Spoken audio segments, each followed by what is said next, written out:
riding a bike, you got to look ahead. You can't be looking behind, right? First thing. And then you got to be pedaling. You can't just go on a bike and put both your feet on the pedal and nothing will happen. You'll fall over. Now that you have a partner, both of you are going to ride a bike, and both of you have to ride in unison. One person can't be going in reverse, and the other one can't be going forward. And one can't be pedaling too fast, and one can't be pedaling too slow. You have to pedal together. The whole idea behind this ceremony is to be two people, but living as in the rhythm of one. It's a bizarre concept, but if you can understand that concept, no matter how many years you've been married, sometimes I'll be marrying people and there'll be people, someone coming, he's in his 80s, he goes, oh, now you are telling me after 80 years, we were supposed to be together, I was up front, she was way back there. Right? It's how can you be stepping in unison, kate, in rhythm, one by one. So this first ceremony we do, we call it the Pulla ceremony. Pal actually is a Punjabi word. It means a blink. You know when you blink with your eyelash, it's called a pal. A millisecond. You cannot consciously control your blinking when it's going to happen. The guys are all doctors, you know all this stuff, right? When the blink has to happen or there's something in your eye, you can try to resist it. It's going to blink. Life is like a blink. Yet it's very long, yet it's like a blink. This palla, this scarf that you're going to receive today will be your gift from the scriptures, from this ceremony. Your spiritual gift. Something you will keep. It's been given through love. It's been given with love.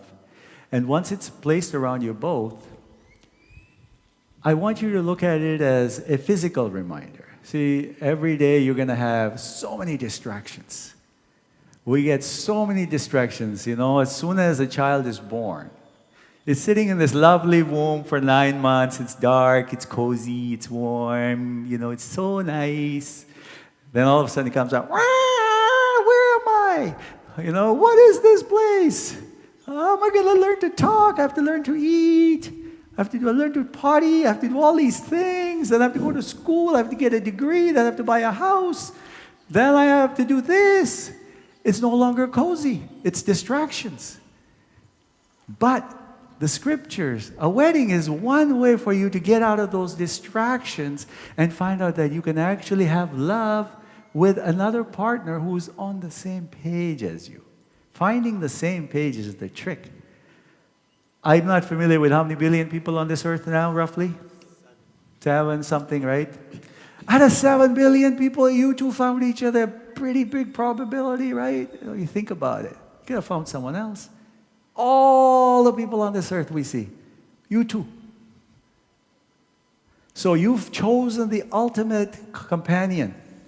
And the ultimate companion needs to be taken of ultimate care. It's like your best caretaker. Both of you have to take care of each other equally. So this palla, once it's around you, I don't want you to be walking around with it every day, going to work and going, God, I forgot my palla today. Where? I tell people use it as your guidance. Issues are going to come all the time. When issues can't be handled by talking, you go into a room, both of you sit together with the palla, wrap it around your shoulder, and remember this moment, all these people that you invited to witness your wedding. And they are here to verify that you're going to be fine. That'll make you feel guilty if nothing else, right?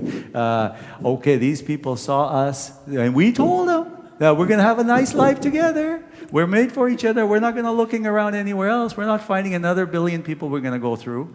We found us. So this will be your palla, and it's your sacrifice. It is your way of saying we are committed to each other for, I don't like to use the word good or bad.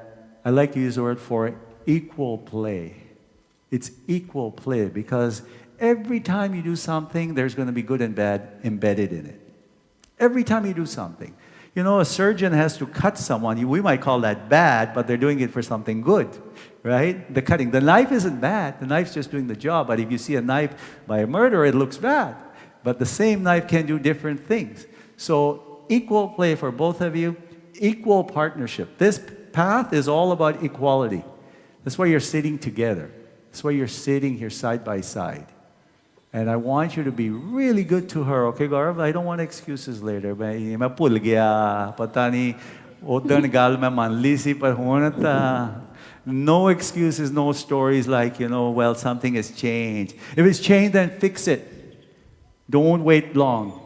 One more thing before I tell you is, as physicians, you guys all know, you either have a flight or fight reflex. It's either autonomic, really quick, and it's nervous, or then it becomes hormonal. So if you can get it in the nervous state where your nerves are fired and stop it, you'll win. But if it lags on to the next phase and becomes hormonal, then it becomes a pattern. Then you get into this recycle. Every time you set up a negative loop. Every time you have the same argument. You didn't put the toilet ring down. You didn't do the dishes. You didn't do this. That same fight. Over. You didn't do this. You didn't have your breakfast this morning. You didn't make me coffee. All these didn't come and says, you did this for me. Thank you. You did this. Oh, I'm so thankful. Can you imagine just making a positive cycle in a second? And it's just a win. Or it can be just a struggle. So at this time, I'm going to ask Demi to come up here. Demi knows what to do with the ceremony. She's going to envelope them both with this beautiful Pulla while we sing.